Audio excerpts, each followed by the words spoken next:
Hello everyone, welcome to Arunodaya veg kitchen. ఈరోజు వీడియోలో మనం చామదుంపల పులుసు తయారీ విధానాన్ని చూద్దాం.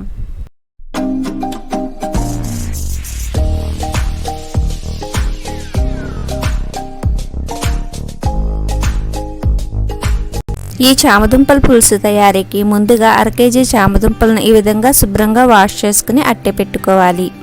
ఈ చామదుంపల్లో కొద్దిగా మట్టి ఉంటుంది కాబట్టి శుభ్రంగా ఒకసారి వాష్ చేసుకోవాలి. దుంపలను ఈ విధంగా వాష్ చేసుకున్న తర్వాత దీనిలో 2 నుంచి 3 గ్లాసులు వాటర్ పోసుకొని కుక్కర్లో పెట్టుకుని ఉడికించుకోవాలి. చామదుంపలు ఉడికిన తర్వాత కొద్దిగా పైన తొక్క తీసి వెనకాల నుంచి ఈ విధంగా నొక్కితే చామదుంపలను ఈజీగా ఒలుచుకోవచ్చు.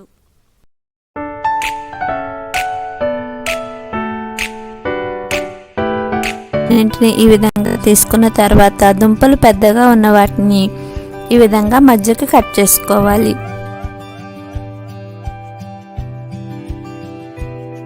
ఇప్పుడు స్టవ్ మీద ప్యాన్ పెట్టుకుని 3 స్పూన్స్ ఆయిల్ వేసుకుని 1/2 స్పూన్ ఆవాలు, 1/2 స్పూన్ జీలకర్ర, 1/2 స్పూన్ మెంతులు వేసుకుని ఫ్రై చేసుకోవాలి. దీనిలోనే 2 ఎండుమిరపకాయలు కూడా వేసుకుని ఫ్రై చేసుకోవాలి. పోపు ఈ విధంగా ఫ్రై అయిన తర్వాత దీనిలో చిన్న ఉల్లిపాయ అయితే 2, పెద్ద ఉల్లిపాయ అయితే 1, టమాటా 1 ఈ విధంగా కట్ చేసుకుని ఫ్రై చేసుకోవాలి.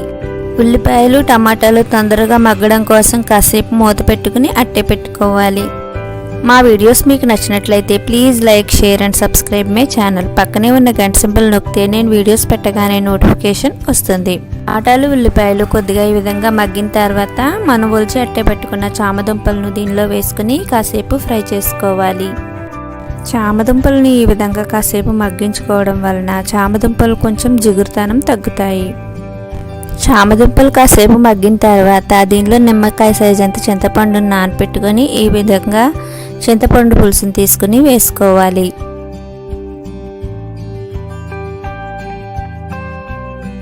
ఇప్పుడు దీనిలోనే చిన్న బెల్లం ముక్క, తగినంత ఉప్పు, 1/2 స్పూన్ పసుపు వేసుకుని కాసేపు మరిగించుకోవాలి.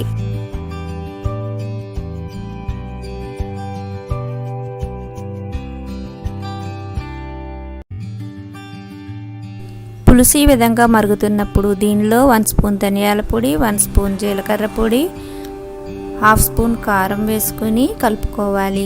పులుసు చిక్కదనం కోసం 1 స్పూన్ వరిపిండిని తీసుకుని దీనిలో వాటర్ పోసుకుని ఉండలు లేకుండా కలుపుకోవాలి. ఇప్పుడు ఈ విధంగా తయారు చేసుకున్న లిక్విడ్ని పులుసులో వేసుకుని కలుపుకోవాలి. ఇలా వరిపిండి వేసుకుని కలుపుకోవడం వలన పులుసుకి చిక్కదనంతో పాటు మంచి టేస్ట్ కూడా వస్తుంది. లాస్ట్లో కొంచెం కొత్తిమీర జల్లుకుంటే ఎంతో రుచికరమైన చామదుంపల పులుసు రెడీ అయిపోయింది.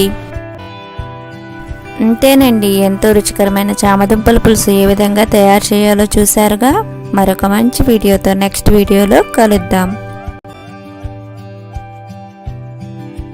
Thanks for watching my videos. Please like, share and subscribe my channel. Please click the bell icon for getting more videos from our channel.